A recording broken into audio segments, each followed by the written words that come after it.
yang kita mau belajar siang ini. Sebagai orang percaya, ada banyak orang percaya yang tidak menyadari. Ada banyak orang percaya yang tidak memahami. Ternyata ada begitu agung rahasia kebesaran Tuhan dari sebuah kebenaran firman Allah atau Alkitab. Karena begitu pentingnya Alkitab atau firman Allah itu dalam kehidupan orang percaya, sehingga pemazmur dalam hal ini Mazmur 119 tadi mencatat, pemazmur bilang begini, betapa ku cintai Tauratmu. Ada tanda seru di sana. Itu artinya apa, saudara? Tanda apa? Perintah. Ada tanda seru di sana. Kehidupan orang percaya mau tidak mau, kalau mau diberkati Tuhan, mau dipakai oleh Tuhan, mau menyenangkan hati Tuhan, tidak ada jalan lain selain orang percaya itu harus mencintai firman Allah. Amin. Siapa di sini yang cinta akan firman Allah? Lebih dari mencintai istri atau suami atau anak. Ada? Aduh.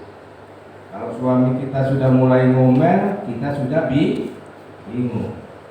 Tapi kalau firman Tuhan setiap hari menegur kita, rasa biasa. Pemazmur mau ajarkan ini juga. Kenapa orang percaya itu harus mencintai Taurat Tuhan, mencintai firman Allah? Karena orang yang mencintai firman Allah, dia akan melihat bukti nyata. Amin, saudara. Kalau engkau hebat dalam bekerja keras, engkau hebat dalam melakukan sesuatu, itu tidak jaminan.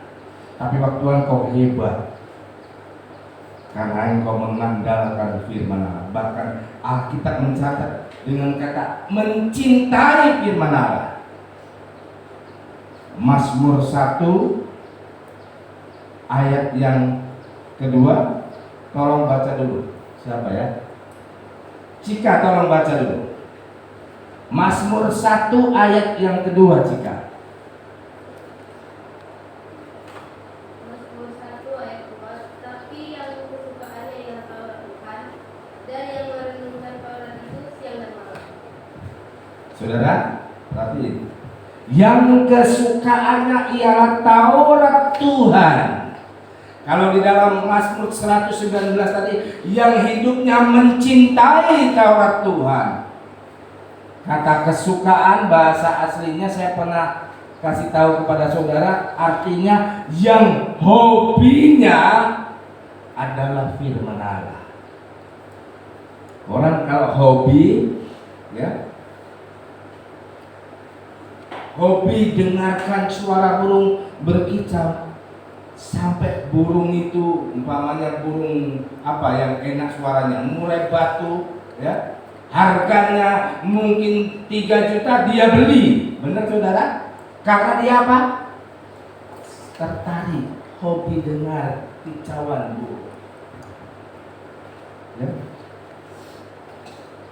Karena orang hobi naik mobil, ya, mobilnya Hotman Paris Lamborghini itu yang pakai MM itu, dia beli hanya karena sebuah kerinduan atau hobinya, kesukaan.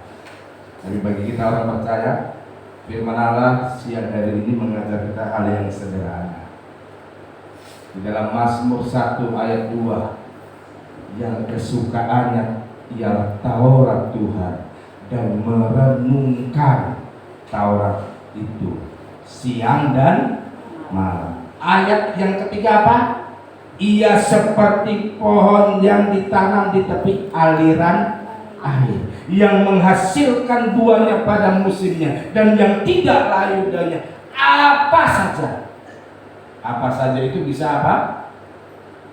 Bisa bisnis kayu, bisa bisnis lakse, bisa bisnis jual sayur, apa saja yang diperbuatnya, amin, pasti berhasil. Yang membuat berhasil apanya saudara? Usahanya? Bukan. Yang menjadi berhasil adalah ayat yang kedua tadi, yang kesukaannya ialah Taurat Tuhan. Lalu ada saya tulis di sini ada tiga orang percaya yang suka terhadap firman Allah. Kehidupannya itu diubah oleh Tuhan. Yang pertama, orang yang suka atau cinta terhadap firman Allah. Yang pertama, orang itu menjadi pribadi yang lebih bijaksana. Amin saudara. Tahu bijaksana saudara? Orang bijaksana itu adalah orang yang dapat menyelesaikan persoalannya dengan sangat baik dan tepat. Ya. Karena yang baik belum tentu tepat. Orang yang kesukaannya firman Allah, yang pertama dia akan menjadi pribadi yang lebih bijaksana. Kenapa Raja Salomo dikenal sampai hari ini? Karena apa? Hikmat kebijaksanaan. Itu kalau di negara kita Indonesia ini ada bagian dari Pancasila. Yang sila keempat apa bunyinya? Kerakyatan yang dipimpin oleh emak yang dapat bantuan cepat dia. Dapat PKH, dapat BLT, ingat ya. Memimpin harus dengan apa? Hikmat kebijaksanaan. Makanya ada banyak ibu-ibu, ada banyak bapak-bapak, kalau habis akal waktu mendidik anak, dia selalu bentak, dia selalu pukul. Benar saudara? Nggak tahu anakmu itu macam mana, itu dibilangin nggak tahu. Itu tandanya sudah mulai error hikmatnya saudara. Yang pertama, orang percaya, kenapa kita harus menyukai akan firman? Karena firman yang pertama menjadikan kita pribadi yang lebih bijak, lebih bijaksana ya. Orang bijaksana itu digambarkan oleh firman Allah di dalam Injil Matius pasal 25 seperti 5 orang gadis yang menunggu mempelai laki-laki.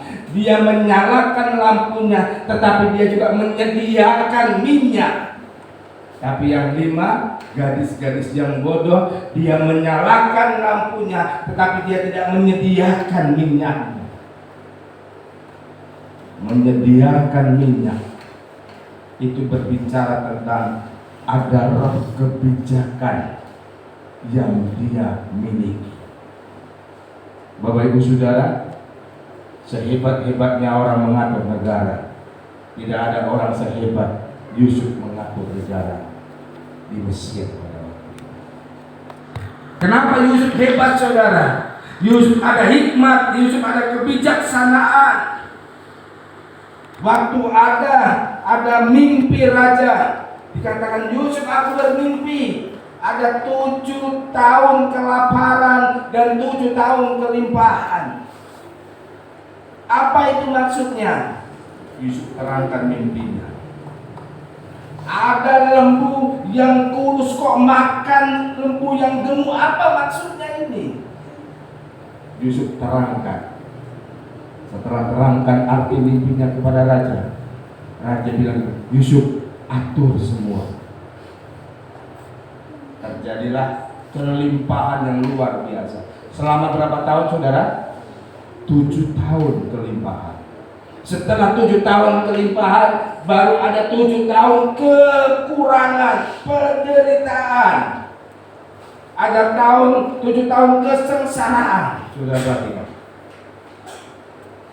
Tapi Yusuf, dia bisa simpan hasil dari 7 tahun kelimpahan, bisa menutupi 7 tahun kesulitan.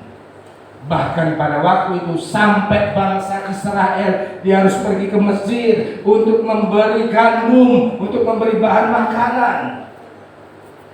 Yusuf orang yang bijaksana. Amin saudara.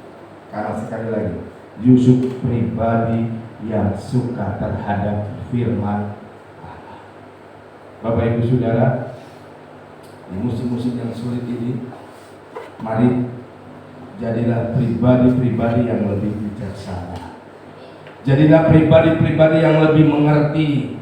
Ternyata untuk saya menjadi orang yang hebat, saya memerlukan firman untuk memberi pencerahan kepada setiap pribadi. Ini yang pertama. Kesukaan terhadap firman Allah menjadikan kita pribadi yang lebih bijaksana. Yang kedua, menjadikan kita pribadi yang punya akal budi. Tahu akal budi saudara? Sesuatu yang dilakukan dan menyenangkan Tuhan.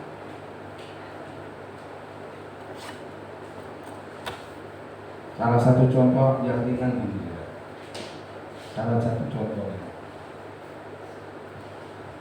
lewat Tuhan, lewat Pak Aksen dia memberkati kita.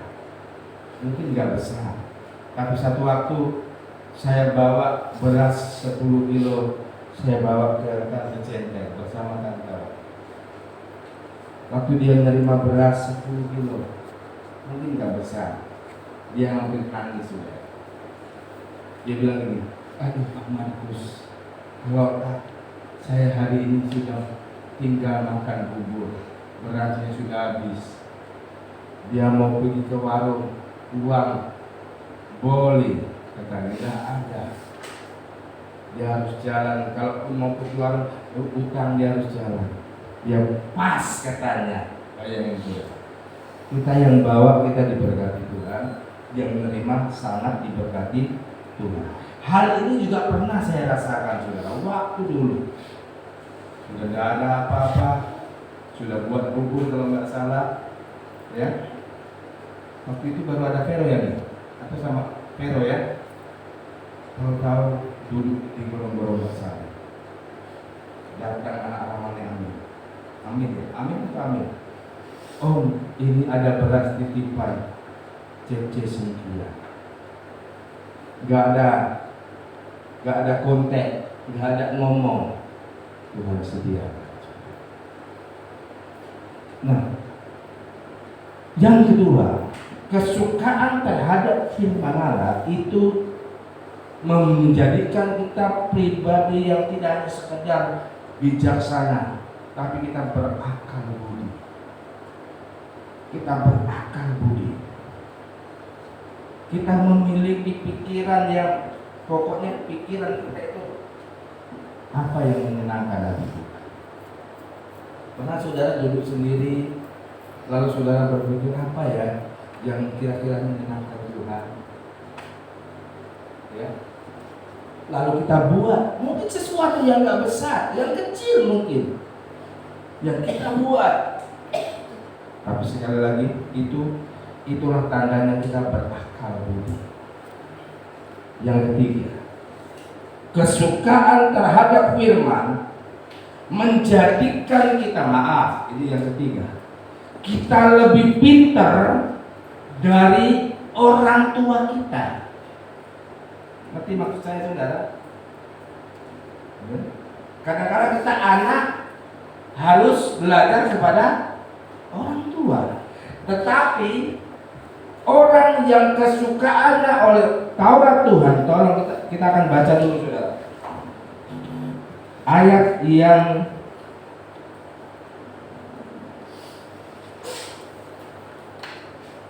99 di dalam Mazmur tadi saya akan bacakan.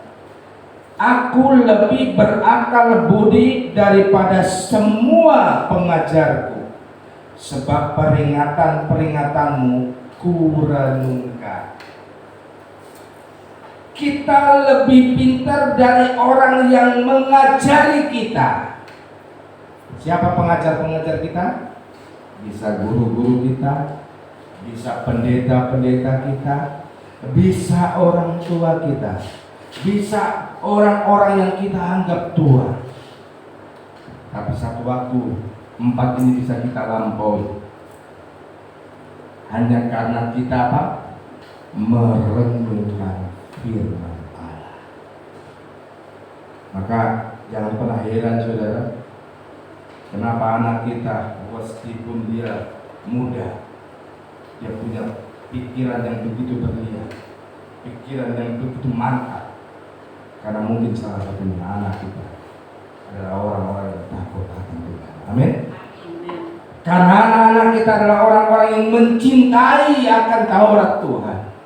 Jadi ajarkanlah anak-anak kita itu untuk membaca firman. Immanuel kalau sudah mulai baca firman walaupun merengek-rengek, iyalah Mi, baca lagi. Baca eja-eja, baca setengah pasal aja mungkin setengah hari gitu. Tapi saya ajarkan, ajar.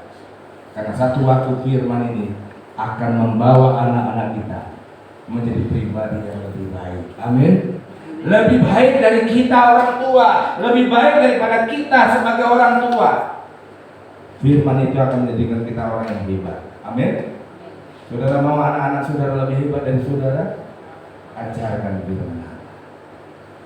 Firman Allah menjadikan kita pribadi yang pertama bijaksana, yang kedua pribadi yang penuh dengan akal budi, bukan akal bulus.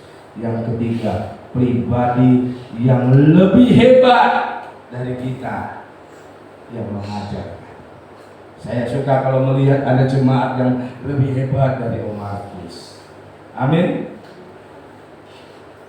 Bapak Ibu Saudara, inilah kenapa kita harus menyukai terhadap firman. Karena firman mengajarkan kepada kita satu waktu kita akan jadi orang yang hebat.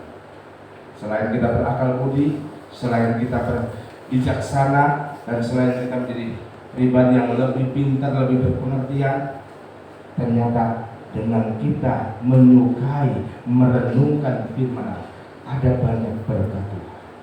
Amin saudara. Amin. Ada banyak berkat Tuhan. Ini dicatat di dalam ayat yang ke-105 di dalam Mazmur 119 ayat 101 sampai 105 saudara. Ini manfaat dari merenungkan firman. Ayat 101 bilang ini makanya sudah mulai luar biasa juga. Ayat 101 nya, terhadap segala jalan kejahatan aku menahan kakiku. Ini yang pertama. Berkat dari merenungkan firman adalah kita menjadi pribadi yang akan selalu tahan untuk tidak lakukan kejahatan. Artinya apa? Firman menahan kita untuk melangkah menuju kepada kejahatan. Ini yang pertama. Yang kedua, firman menahan kita untuk tidak melanggar kebenaran Tuhan. Makin saudara tahu firman, kalau sudah tahu bahwa mencuri itu dosa, kita dengar dari firman. Lalu waktu lihat barang orang yang tadinya biasa selambel, ya, ada pencuri, orang yang mencuri itu rasa biasa, ada nggak saudara? Ada. Lihat barang, lihat HP ini, ambil. Tanpa dosa. Kau mencuri? Enggak. Daripada enggak disayang itu, ada cangkul di tepi jalan, saya amankanlah. Ada orang yang melakukan itu merasa enggak bersalah. Kenapa seperti itu? Karena firman tidak ada dalam hidupnya. Amin. Orang yang ada firman dalam hidupnya, selain yang pertama dia dapat menahan kejahatan. Yang kedua, dia tidak mau melanggar firman Allah. Kalau sudah tahu dilanggar juga, itu namanya apa? itu bukan orang bijak, tapi ahli Farisi. Ajarkan sama orang, tapi dia nih kau yang pikul, aku nengok aja. Itu orang Farisi, saudara. Ada hamba Tuhan yang seperti itu, ngomong pandai, tapi kenyataannya nol, ya. Yang ketiga, manfaat merenungkan firman. Firman yang kita renungkan itu akan memberi kita kenikmatan hidup. Amin, saudara. Kenikmatan hidup. Mari kita akan baca ayatnya di dalam Mazmur tadi.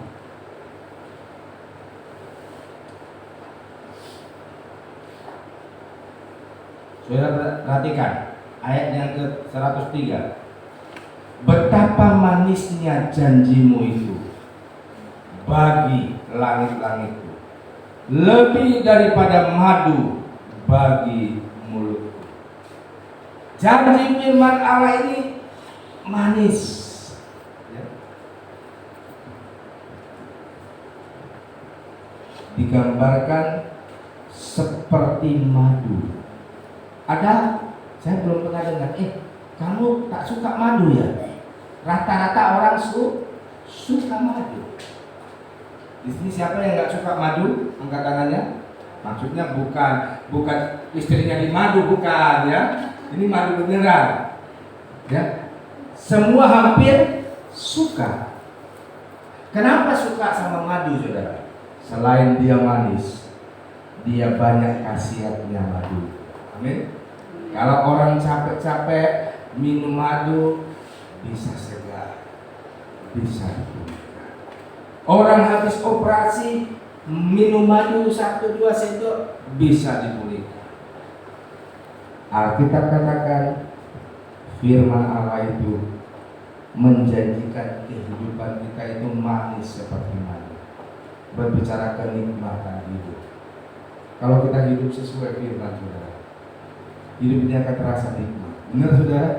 Kalau nggak percaya, saudara baca firman, saudara renungkan dan saudara lakukan. Saya yakin kehidupan saudara akan menikmati, ya, betapa Tuhan itu baik. Yang keempat, merenungkan firman bermanfaat untuk menerangi jalan kita. Amin, saudara. Jalan, ya. Firman-Mu berita bagi apa? Kakiku, terang bagi jalanku. Kalau rumah tanggamu sedang ada kegelapan, hiduplah dalam firman. Firman akan memberi terang, memberikan penyelesaian dalam setiap kegelapan kita. Karena firman itu yang keempat, dia menerangi jalan. Yang terakhir, saudara, dengan kita menyukai firman, manfaat dari firman, firman akan membawa kita untuk membenci dosa. Ini yang terakhir, yang kelima. 5 manfaat dari kita merenungkan firman. Bagian yang kelima, firman akan membawa kita menjadi pribadi yang semakin hari semakin membenci dosa, bukan membenci orang. Bukan membenci orang yang menyakitimu, tapi membenci dosa. Dosa yang akan menghalangi setiap doa kita dijawab.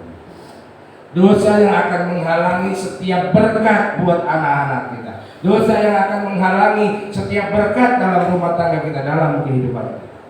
Mari melalui kebenaran firman Allah pada saat siang hari ini, mari kita sama-sama bangkit berdiri dalam bersyukur buat firman